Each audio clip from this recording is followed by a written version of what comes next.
ये कहानी एकलव्य की है। वो धनुर्धर जिसने गुरु दक्षिणा में अपना अंगूठा अपने गुरु को दान कर दिया था। लेकिन एकलव्य की कहानी सिर्फ अंगूठे के बलिदान तक सीमित नहीं है। यह कहानी उस सवाल की भी है जो आज भी लोगों को परेशान करती है कि अगर एकलव्य में योग्यता थी, मेहनत थी, समर्पण था, तो फिर उसे समान अवसर क्यों नहीं दिया गया। यह कहानी उस शिष्य की है जिसके पिता राजा थे, फिर भी द्रोणाचार्य जैसे महान गुरु ने उसे शिक्षा देने से मना कर दिया।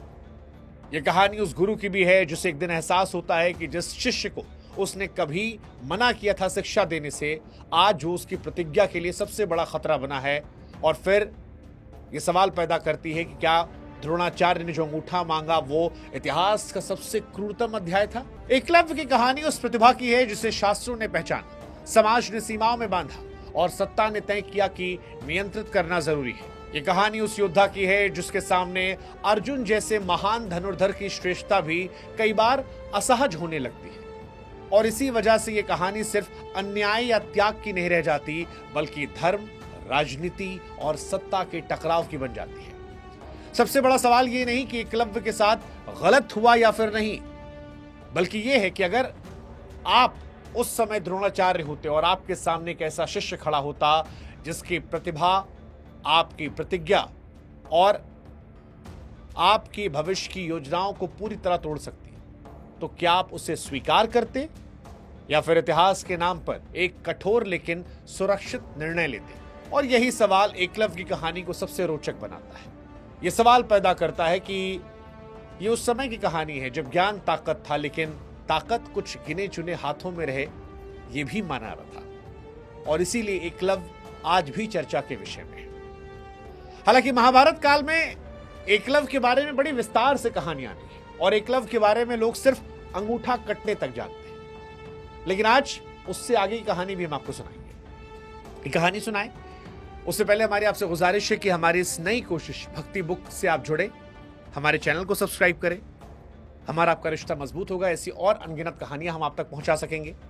साथ ही इन वीडियोस को अपने दोस्तों से शेयर करें और कोई और कहानी सुननी हो तो कमेंट सेक्शन में डाल सकते हैं कि हमको ये भी सुनना है। अब शुरू करते हैं एकलव्य की कहानी। एकलव्य की कहानी उसी सवाल से शुरू होती है जिसे अक्सर टाला आता है कि क्या प्रतिभा अपने आप में काफी होती है या उसे सही जगह पैदा होना भी जरूरी होता है। एकलव्य का जन्म जो था वो निषादों के यहां हुआ था। उसका जीवन जंगल, नदी, शिकार से जुड़ा था। निषाद उस दौर में पिछड़े लोग नहीं थे। हाँ, यह सच है कि वो सत्ता के केंद्र से दूर थे उस दौर में। उनके लिए धनुष बाण उस दौर में युद्ध की शान नहीं बल्कि जीवन की जरूरत थी। और इसी माहौल में एकलव्य का जन्म होता है। वो बड़ा होता है जहां तीर चलाना खेल नहीं था, रोजमर्रा की कला थी। जब एकलव्य का निशाना तेज निकला तो वो चमत्कार नहीं था, क्योंकि वो परंपरा और अभ्यास का स्वाभाविक नतीजा था। बचपन में एकलव्य का नाम अभय था। वो शांत था, लेकिन उसकी आंखों में बेचैनी नहीं थी, जिज्ञासा थी। एकलव्य के बारे में बताया जाता है कि वो सवाल कम पूछता था, गौर ज्यादा करता था, समझने की कोशिश ज्यादा करता था कि कोई धनुर्धर निशाना साधते वक्त शरीर को कैसे स्थिर रखता है, उंगलियां धनुष पर कैसे टिकाता है, तीर छोड़ते समय सांस कैसे रोकता है। और बिना किसी गुरु के, बिना किसी अनुमति के वो सीखता रहा। धीरे धीरे पकड़ मजबूत हुई, उसका निशाना सटीक होने लगा। जंगल में उसके बारे में चर्चा शुरू हो गई। अब यहीं से पहली बार एकलव्य और अर्जुन में फर्क नजर आता है। अर्जुन की प्रतिभा को आश्रम मिला था, एकलव्य की प्रतिभा को जंगल मिला था। उसके पिता हिरण्यधनु तब तक ये समझ चुके थे कि एकलव्य की प्रतिभा जो है उसमें केवल प्राकृतिक प्रतिभा होना काफी नहीं है। आप कितने भी टैलेंटेड हो, जब तक आपको एक गुरु नहीं मिलता जो आपको पॉलिश करे, तब तक आप जीवन में आगे नहीं बढ़ पाते। इसीलिए उनके पिता को एहसास हुआ कि अगर एकलव्य को महान बनाना है तो उसे ऐसे गुरु की जरूरत है जो उसकी कला को सही दिशा दे। उस समय धनुर्विद्या में सबसे बड़ा नाम जो था वो था द्रोणाचार्य जी का। हिरण्यधनु जानते थे कि द्रोणाचार्य सिर्फ राजकुल के बच्चों को शिक्षा देते हैं, फिर भी अपने बेटे को जाने से नहीं रोका। शायद इसलिए क्योंकि पिता अक्सर व्यवस्था से ज्यादा बच्चे की क्षमता पर भरोसा करते हैं। जब एकलव्य ने द्रोणाचार्य का नाम सुना तो उसी क्षण उन्हें गुरु माना। उसने ये नहीं सोचा कि उसे स्वीकार नहीं किया जाएगा, उसने सिर्फ ये सोचा कि बिना कोशिश के लौटना तो हार होगी। उसने अपने पिता से कहा कि वो खुद जाएगा और उन्हें अपनी प्रतिभा दिखाएगा। क्या पता द्रोणाचार्य उसकी प्रतिभा देखकर अपना फैसला बदल ले। एकलव्य शुरू से जानता था कि ये रास्ता आसान नहीं है, लेकिन उसकी नजरें लक्ष्य से हटी नहीं। और यहीं से कहानी ऐसे मोड़ पर पहुंचती है जहां पर पहली बार प्रतिभा और व्यवस्था का आमना सामना होता है। यहीं से यह तय होना होता है कि यह कहानी सिर्फ एक योद्धा की नहीं रहेगी, बल्कि पूरे सिस्टम पर सवाल उठाने वाली कहानी बनेगी। जब एकलव्य द्रोणाचार्य के आश्रम पहुंचा तो वो किसी युद्ध भूमि में नहीं, बल्कि सत्ता के प्रशिक्षण केंद्र में कदम रख रहा था। वहां सब कुछ व्यवस्थित था। राजकुमारों की पंक्तियां, अभ्यास के तय समय, श्रेष्ठ हथियार और भविष्य की स्पष्ट योजनाएं। अर्जुन अपने निशाने पर एकाग्र खड़ा था। उसकी आंखों में आत्मविश्वास था, क्योंकि उसे पता था कि यह जगह उसी के लिए बनी है। भीम अपनी शक्ति दिखा रहे थे, युधिष्ठिर में अनुशासन था और द्रोणाचार्य सबको देख रहे थे, केवल गुरु की तरह नहीं बल्कि राजगुरु की तरह, जिनके कंधों पर आने वाले कल की जिम्मेदारी थी। इसी वातावरण में एकलव्य पहुंचा, न बिना आत्मसम्मान के, न बिना आत्मविश्वास के। उसने खुद को न कमतर समझा और न बराबरी की मांग की। उसने केवल प्रणाम किया और एक शिष्य की तरह अपनी इच्छा रखी कि गुरु द्रोण, मैं भी आपसे धनुर्विद्या सीखना चाहता हूं। महाभारत में एकलव्य को यहां पर न उदंड दिखाया गया है, न भोला। वो सीधा है, शांत है, लेकिन अपनी क्षमता पर भरोसा करता है। द्रोणाचार्य उसकी बात सुनते हैं और उसी क्षण वो फैसला लेते हैं जिसने इतिहास को बेचैन कर दिया। वो कहते हैं कि वो केवल राजकुल के बच्चों को शिक्षा देते हैं। यहां पर भी ना अपमान है, ना क्रोध, बस एक ठोस दीवार है जिसे व्यवस्था का नाम दिया जाता है। यही अर्जुन और एकलव्य की तुलना पहली बार सामने आती है, लेकिन ये तुलना योग्यता की नहीं, परिस्थिति की है। अर्जुन के पास गुरु है, संसाधन है, मंच है और भविष्य गारंटी है, जबकि एकलव्य के पास केवल लक्ष्य है। द्रोणाचार्य भीतर से जानते हैं कि लड़का साधारण नहीं है, लेकिन वो ये भी जानते हैं कि अगर उन्होंने इसे स्वीकार किया तो उनकी प्रतिज्ञा, उनकी भूमिका और पूरी सत्ता संरचना पर सवाल उठेंगे। यही द्रोणाचार्य की पहली आंतरिक दुविधा है। एक ओर गुरु का धर्म, दूसरी ओर राजगुरु की जिम्मेदारी। वे किसी को गलत ठहराने का जोखिम नहीं लेते, बल्कि सुरक्षित रास्ता चुनते हैं। और एकलव्य, जिसे द्रोणाचार्य ने मना किया था कि मैं नहीं सिखा पाऊंगा, वो निर्णय सुनकर टूटता नहीं, सवाल नहीं करता, कोई तर्क नहीं देता। वो उन्हें प्रणाम करता है और चुपचाप लौट जाता है। और ये लौटना भी हार की नहीं, बल्कि एक नई लड़ाई की शुरुआत होती है। यही वो पल है जहां अर्जुन व्यवस्था का प्रतिनिधि बनता है और एकलव्य उसका अनकहा विकल्प। अगर अर्जुन भविष्य की सुनिश्चितता है तो एकलव्य संभावित असंतुलन। और यही कारण है कि इस कहानी में पहला अन्याय नहीं, पहला डर जन्म लेता है। डर उस प्रतिभा से जो आगे बिना अनुमति के भी आगे बढ़ सकती है। द्रोणाचार्य के आश्रम से लौटते वक्त एकलव्य के सामने दो रास्ते थे। या तो द्रोणाचार्य के इंकार को अपनी नियति मानता और चुपचाप अपने घर लौट जाता, या फिर वो तय करता कि अगर व्यवस्था ने उसे बाहर रखा है तो वो खुद अपनी व्यवस्था बना सकता है। उसने दूसरा रास्ता चुना और यहीं से कहानी साधारण से असाधारण बनती है। एकलव्य जंगल में रुक जाता है, किसी से शिकायत नहीं करता है, किसी से सहानुभूति नहीं मांगता है। उसने ये नहीं कहा कि उसके साथ अन्याय हुआ, उसने सिर्फ ये तय किया कि उससे क्या करना है। उसने मिट्टी से द्रोणाचार्य की एक मूर्ति बनाई जो पूजा के लिए नहीं बल्कि स्मरण के लिए थी, ताकि हर दिन याद रहे कि लक्ष्य क्या है और किस स्तर तक पहुंचना है। यहीं से भारतीय परंपरा का वो गहरा विचार सामने आता है जिससे अक्सर गलत समझ लिया जाता है। देखिए, गुरु केवल सामने खड़ा व्यक्ति नहीं होता, गुरु वो चेतना भी होता है जिसे शिष्य अपने भीतर स्थापित करता है। एकलव्य की साधना अनुकरण नहीं थी, वो आत्म अनुशासन की थी। जंगल में ना कोई सुधारने वाला था, ना कोई दिशा दिखाने वाला। हर गलती का उत्तर उसे खुद ढूंढना पड़ता था। तीर चूकता तो कारण वही खोजता, शरीर थकता तो अभ्यास रोकने का कोई बहाना नहीं था। उसने अपने शरीर की सीमाओं को समझा, सांसों पर नियंत्रण किया, मन को स्थिर करना सीखा और फिर धीरे धीरे वो स्तर पाया जहां तीर छोड़ने से पहले निशाना मन में तय हो जाता है। यही वो बिंदु है जहां पर अर्जुन और एकलव्य की तुलना एक और परत खोलती है। अर्जुन, जिसे लगातार द्रोणाचार्य का मार्गदर्शन मिला, उसके गलतियों को तुरंत सुधारा गया, जबकि एकलव्य ने गलतियों से दोस्ती की और उन्हें ही अपना शिक्षक बनाया। अर्जुन की प्रतिभा जो थी वो संरक्षित माहौल में निखरी थी, एकलव्य की प्रतिभा अभाव में तपकर तैयार। यही कारण है कि एकलव्य की कला सिर्फ शक्ति नहीं, नियंत्रण की मिसाल बन गई। उसका अभ्यास किसी को हराने के लिए नहीं बल्कि खुद को पूर्ण करने के लिए था। जंगल में रहने वाले लोग उसकी चर्चा करने लगे और धीरे धीरे खबर फैलने लगी कि एक कोई धनुर्धर है जिसका निशाना नहीं चूकता। बिना किसी घोषणा के, बिना मंच के, एकलव्य व्यवस्था के बाहर खड़ा होकर उसी व्यवस्था के मानकों को चुनौती देने लगा। और यही वो क्षण था जब कहानी एक बार फिर सत्ता के दरवाजे पर दस्तक देने वाली थी, पर इस बार बिना किसी अनुमति के। जंगल में अभ्यास करते करते एक रोज अचानक शोर होता है।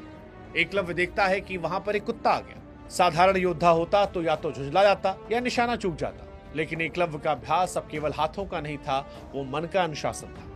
उसने बिना क्रोध, बिना हड़बड़ी लगातार तीर छोड़े और अगले ही क्षण कुत्ते का मुंह बाणों से इस तरह बंद कर दिया जैसे किसी कपड़े को सिल देते हैं। खून की एक बूंद नहीं, चोट का एक निशान नहीं। इसे कुछ लोग क्रूरता कह रहे थे, लेकिन ये क्रूरता नहीं थी, ये नियंत्रण था। युद्ध शास्त्र की वो उन्नत अवस्था जहां उद्देश्य मारना नहीं, निष्क्रिय करना होता है। कुत्ता डर के मारे भागा और फिर भागते भागते क्रोस पांडवों के पास पहुंचा। वहां हर कोई ये दृश्य देखकर चकित था। सबसे अधिक चकित द्रोणाचार्य थे। द्रोणाचार्य को समझ में आया कि ये साधारण धनुर्धर तो काम नहीं कर सकता। ये वो कला थी जिसे वो अपने शिष्य अर्जुन को सिखा रहे थे, अर्जुन में तराश रहे थे, और फिर यहीं से आगे कहानी बदल जाती है। द्रोणाचार्य उस धनुर्धर को खोजने निकल पड़ते हैं। जब वो जंगल पहुंचे तो वहां वो चेहरा दिखा जिसे वो पहचानते थे। वही शख्स जिसे उन्होंने कभी शांति से लौटाया था आज उनके सामने खड़ा था, ना आरोप के साथ, ना घमंड के साथ। एकलव्य उन्हें प्रणाम करता है और सहज भाव से कहता है कि उसने उन्हें ही गुरु मानकर धनुर्विद्या सीखी। यही द्रोणाचार्य के भीतर वो दुविधा फूट पड़ी जिसे महाभारत शब्दों में नहीं, संकेतों में दर्ज करता है। एक और गुरु का गर्व था कि ये कैसा शिष्य है जिसने मुझे गुरु मानकर अद्भुत सिद्धि हासिल की। दूसरी तरफ राजगुरु का भय कि प्रतिज्ञा टूट सकती थी, व्यवस्था डगमगा सकती थी, अर्जुन की श्रेष्ठता पर सवाल खड़े हो सकते थे। द्रोणाचार्य जानते थे कि एकलव्य की कला केवल तेज नहीं बल्कि असंतुलन पैदा करने वाली है। अगर यह प्रतिभा खुलकर सामने आई तो पांडवों को लेकर, कौरवों को लेकर जो उनकी भविष्य की योजनाएं थी, हस्तिनापुर को लेकर जो योजनाएं थी, वो बिखर सकती है। और यही वो क्षण था जब गुरु दक्षिणा की बात कही। परंपरा के भीतर यह स्वाभाविक लग सकता है, लेकिन संदर्भ में यहां अंतर था। एकलव्य के लिए यह स्वीकृति का क्षण था। वो खुश था कि वर्षों की साधना के बाद आखिरकार गुरु ने उसे शिष्य मान लिया। बिना किसी हिचक के उसने कहा, गुरुदेव जो मांग ले वो आपको मिलेगा। द्रोणाचार्य ने उससे कहा, दाहिना अंगूठा काट के दे दो। ये मांग किसी व्यक्तिगत क्रूरता से नहीं, लेकिन उस भय से उपजी थी जो व्यवस्था को अपनी सीमाएं बचाने के लिए होता है। एकलव्य एक पल को यह मांग सुनकर स्तब्ध रह गया। वो रुका, लेकिन फिर विरोध नहीं किया, समझौता नहीं किया, और बिना प्रश्न किए अपना अंगूठा काटकर द्रोणाचार्य के चरणों में रख दिया। यह क्षण केवल एक धनुर्धर की शक्ति छीनने का नहीं था, यह उस व्यवस्था की जीत का क्षण था जो तय करना चाहती थी कि कौन कितना आगे जाएगा।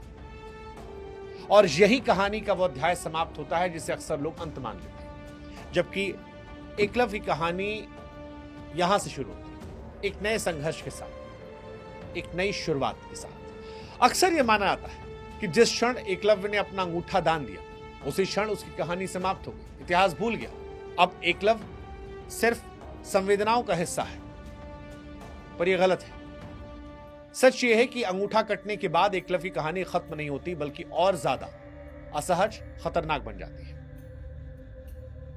कहा जाता है कि उस दिन के बाद एकलव्य कई दिनों तक जंगल में बैठा रहा, न विलाप किया, न दोष दिया, न निर्णय पर पछतावा हुआ। वो चुप था, पर ये चुप्पी हार की नहीं थी, ये स्वीकार की चुप्पी थी। उसने मान लिया कि जो हो चुका है उसे बदला नहीं जा सकता, लेकिन जो आगे होगा वो भी उसके हाथ में है।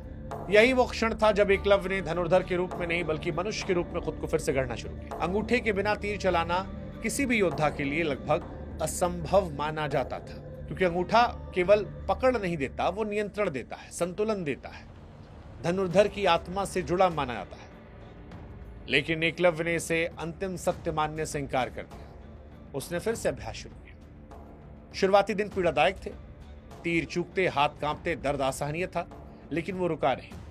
धीरे धीरे उसने अपनी तर्जनी और मध्यमा उंगली से तीर छोड़ने की नई तकनीक विकसित की। ये कोई सिखाई हुई विद्या नहीं थी, ये मजबूरी से जन्मी खोज थी।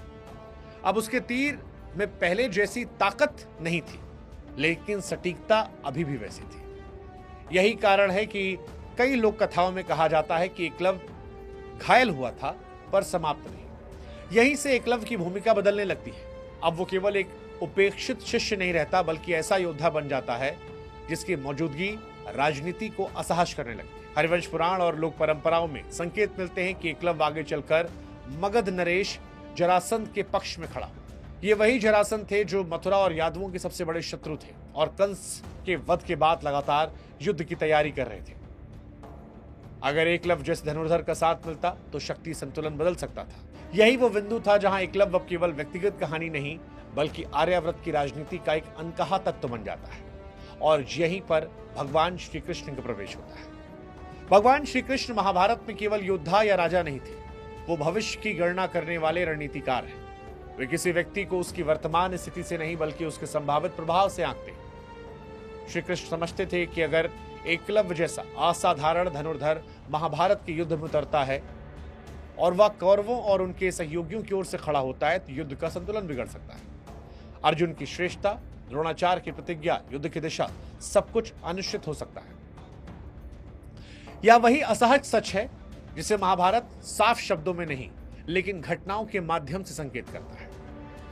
कई लोक कथाएं हैं जिसमें यह कहा जाता है कि श्री कृष्ण और एकलव्य का आमना सामना हो, जो केवल अस्त्रों का संघर्ष नहीं था, दो दृष्टियों का टकराव था। एक ओर वो योद्धा था जिसे व्यवस्था ने अवसर नहीं दिया, लेकिन जिसने खुद को बनाया। दूसरी ओर वह नीति पुरुष जो पूरे युग का संतुलन अपने कंधों पर उठाए थे। हार एकलव्य की हुई। महाभारत में इस घटना को विस्तार से नहीं लिखा गया है, शायद इसीलिए क्योंकि यह कथा आसान निष्कर्ष नहीं देती। ये ना पूरी तरह न्याय लगती है, ना पूरी तरह न्याय। ये केवल उस कठोर यथार्थ को दिखाती है जहां व्यक्तिगत योग्यता से ज्यादा सामूहिक भविष्य को प्राथमिकता दी जाती है। यहीं से एकलव्य इतिहास के पन्नों में धीरे धीरे सिमट जाता है, लेकिन लोक स्मृति में और गहराई से जीवित होता है। मध्य भारत, झारखंड, ओडिशा और छत्तीसगढ़ के आदिवासी समाज आज भी एकलव्य को केवल अंगूठा देने वाले शिष्य के रूप में नहीं, बल्कि एक महान योद्धा और नेता के तौर पर याद करते हैं। कईयों का यह मानना है कि एकलव्य को जानबूझकर हाशिए पर रखा। यह प्रश्न आज भी उठता है कि जिन पात्रों ने महाभारत काल में सत्ता की मुख्य धारा को चुनौती दी, कर्ण, शंभू, एकलव्य, क्या उन्हें ग्रंथों में सीमित स्थान मिला? लेकिन उनको लेकर सवाल जो थे वो आम जनता के मन में कभी सीमित नहीं रहे। कई सवाल द्रोणाचार्य को लेकर कि द्रोणाचार्य ने क्या एकलव्य के साथ गलत किया था। महाभारत में द्रोणाचार्य को अक्सर एक कठोर निर्णय लेने वाले गुरु के तौर पर दिखाया गया, हालांकि कहीं भी उन्हें खलनायक के तौर पर नहीं पेश किया गया। एकलव्य के दृष्टिकोण से देखें तो द्रोणाचार्य जानते थे कि एकलव्य की प्रतिभा असाधारण है। शायद इसीलिए उन्होंने कभी उसे अपमानित नहीं किया, कभी तिरस्कृत नहीं किया, बस स्वीकार नहीं किया। और यही बस इस कहानी का सबसे भारी शब्द है। द्रोणाचार्य खुद उस व्यवस्था की उपज थे जिसमें गुरु केवल शिक्षक नहीं, बल्कि भविष्य की राजनीति का शिल्पकार था। वो जानते थे कि अर्जुन को सर्वश्रेष्ठ बनाना केवल व्यक्तिगत लक्ष्य नहीं है, बल्कि एक रणनीतिक आवश्यकता है। अर्जुन पांडव था, पांडव भविष्य के शासक माने जा रहे थे। ऐसे में द्रोणाचार्य का हर निर्णय केवल विद्या से नहीं, सत्ता से जुड़ा था। जब उन्होंने एकलव्य को जंगल में देखा, उसकी कला को पहचाना, तो उनके भीतर जो द्वंद्व उठा वो किसी साधारण मनुष्य का द्वंद्व नहीं था।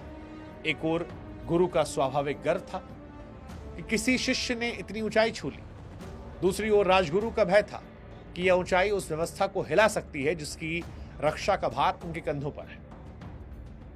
द्रोणाचार्य जानते थे कि अगर एकलव्य को खुली स्वीकृति दी गई, उसे भी वैसा ही गाइडेंस मिलता, अर्जुन की तरह उसे सिखाया जाता, टोका आता, तो अर्जुन की श्रेष्ठता प्रश्नों के घेरे में आती और उससे भी आगे पूरी गुरु परंपरा की निष्पक्षता पर सवाल हो जाते हैं। वो ये भी जानते थे कि वे एकलव्य की प्रतिभा को नकार नहीं सकते, इसलिए सीमित करने का रास्ता चुना। अंगूठा मांगना केवल एक शारीरिक मांग नहीं, बल्कि भविष्य को नियंत्रित करने की कोशिश थी। यही वजह है कि यह निर्णय आज भी असहज लगता है, क्योंकि व्यक्तिगत क्रूरता से ज्यादा संस्थागत भय का परिणाम था, जिसको लेकर समाज की राय बटी हुई है। और कई लोग इसे इतिहास के सबसे क्रूरतम अध्याय में देखते हैं। और द्रोणाचार्य को इस घटना के लिए विलन मानते हैं। अर्जुन और एकलव्य, इनके बीच में कौन महान धनुर्धर, ये चर्चा भी लगातार चलती है। अक्सर अर्जुन और एकलव्य की तुलना इस तरह से की जाती है जैसे दोनों समान धरातल पर खड़े। एक और चर्चा जो आम लोगों के बीच होती है वो ये है कि अर्जुन वर्सेस एकलव्य, ज्यादा महान कौन था। अर्जुन और एकलव्य की कोई तुलना नहीं है, कोई तुलना नहीं है। अक्सर अर्जुन और एकलव्य की तुलना लोग करते हैं ऐसे मानो जैसे दोनों बराबर अपॉर्चुनिटीज पाए, लेकिन सच ये है कि ये तुलना नहीं हो सकती। क्यों? क्योंकि अर्जुन को गुरु मिला, अर्जुन को संसाधन मिला, प्रतिस्पर्धा का सुरक्षित वातावरण मिला, और सबसे बड़ी बात कि हमेशा निरंतर मान्यता मिली, हर सही निशाने पर शाबाशी, और जब गलती हुई तो सुधार। एकलव्य को इनमें कुछ भी नहीं मिला, ना गुरु का मार्गदर्शन, ना गलती सुधारने वाला कोई हाथ, ना अभ्यास की पुष्टि करने वाला कोई स्वर। उसने अकेले में सीखा। एकांत हमेशा प्रतिभा को निखारता नहीं, कई बार तोड़ता भी है, लेकिन एकलव्य ने उसी एकांत को अपनी ताकत बना लिया, और यही अर्जुन और एकलव्य के बीच असली फर्क पैदा करता है। अर्जुन श्रेष्ठ इसलिए नहीं था क्योंकि वो अकेला प्रतिभाशाली था, बल्कि इसलिए क्योंकि उसकी प्रतिभा को संरक्षण मिला। एकलव्य असाधारण इसलिए बना क्योंकि उसकी प्रतिभा को लगातार चुनौती मिली। अर्जुन का आत्मविश्वास गुरु की स्वीकृति से बना, एकलव्य का आत्मविश्वास आत्मनिर्भरता से बना। यही कारण है कि जब द्रोणाचार्य ने एकलव्य की कला देखी तो उन्हें यह डर सताने लगा कि तुलना अब केवल अभ्यास तक सीमित नहीं रहेगी, बल्कि भविष्य के युद्ध में भी सामने आ सकती है। यदि अर्जुन व्यवस्था की सफलता का प्रतीक था तो एकलव्य उस व्यवस्था की सीमा का। यहां यह कहना गलत होगा कि अर्जुन अयोग्य था, वो महान धनुर्धर था, उसने कठिन परिश्रम किया था, लेकिन यह भी उतना ही सच है कि अर्जुन की महानता सुरक्षित वातावरण में पली, जबकि एकलव्य की महानता अभाव में तब कर निकली। यही कारण है कि यह तुलना किसी को छोटा या बड़ा करने की नहीं, बल्कि यह दिखाने की है कि अवसर और परिस्थितियां किस तरह दिशा तय करती है। हालांकि एकलव्य आज भी बेचैन करता है। क्यों? एकलव्य की कहानी इसलिए नहीं चुभती कि उसका अंगूठा काटा गया, बल्कि इसलिए चुभती है क्योंकि उसकी प्रतिभा को हमेशा खतरे के तौर पर देखा गया, एक संभावना के तौर पर नहीं। एकलव्य महाभारत काल में उस समय उस व्यवस्था के लिए असुविधाजनक था जो पहले से यह तय कर चुकी थी कौन आगे बढ़ेगा कौन नहीं बढ़ेगा। यही कारण है कि एकलव्य को कभी भी पूरी तरह अपनाया नहीं गया, ना गुरु के द्वारा ना इतिहास के द्वारा। लेकिन इसके बावजूद एकलव्य समाप्त नहीं हुआ, वो लोक कथाओं में जिंदा रहा, लोगों के स्मृतियों में जीवित रहा, और हर उस व्यक्ति का प्रतीक बना जिसे योग्यता के बावजूद अवसर नहीं मिला। आज के समय में एकलव्य और भी प्रासंगिक हो जाता है। आज के दौर में किसी से अंगूठा नहीं मांगा जाता, लेकिन समय, संसाधन, मंच और मानसिक शांति मांगी जाती है। आज भी हमारे समाज में कई एकलव्य हैं जो बिना किसी मार्गदर्शक के, बिना पहचान के चुपचाप अभ्यास कर रहे हैं। फर्क सिर्फ इतना है कि आज गुरु एक व्यक्ति नहीं बल्कि सिस्टम है, और सिस्टम से सवाल पूछना न तब आसान था न आज आसान है। एकलव्य की कहानी हमें यह नहीं सिखाती कि अन्याय को चुपचाप स्वीकार कर, वो ये भी नहीं कहती कि हर बार व्यवस्था ही गलत होती है। वो सिर्फ ये सवाल छोड़ देती है कि क्या हम अपनी व्यवस्था को इतना लचीला बना पाए कि टैलेंट को कंट्रोल करने की जगह उससे बढ़ने की अपॉर्चुनिटी मिले। यही कारण है कि एकलव्य की कहानी किसी एक निष्कर्ष पर खत्म नहीं होती है। ये कहानी हमारे सामने आईने की तरह खड़ी होती है और पूछती है, अगर आज एकलव्य हमारे समाज में होता तो क्या हम उसे पहचान पाते, या फिर किसी नाम से वही पुरानी कहानी फिर से दोहरा दी जाती। और शायद इसी वजह से एकलव्य इतिहास का पात्र नहीं बल्कि वर्तमान का प्रश्न है।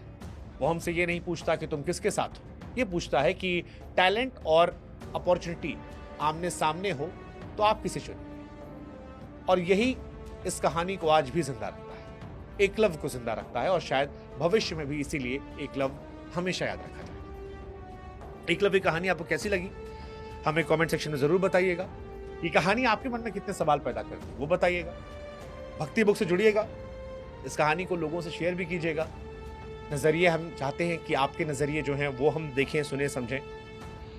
और किसी और विषय पर कोई कहानी आप सुनना चाहते हैं तो उसे आप कमेंट सेक्शन में लिख सकते हैं। हम आपके कमेंट्स को पढ़ते हैं। जो उनमें से रोचक कहानियां होंगी या अधिकतर लोगों ने जो डिमांड की होगी उन पर हम आगे भी वीडियोस बनाते रहेंगे। फिलहाल टैलेंट वर्सेस अपॉर्चुनिटी की एकलव्य की ये कहानी यही समाप्त होती है। जय हिंद, जय भारत।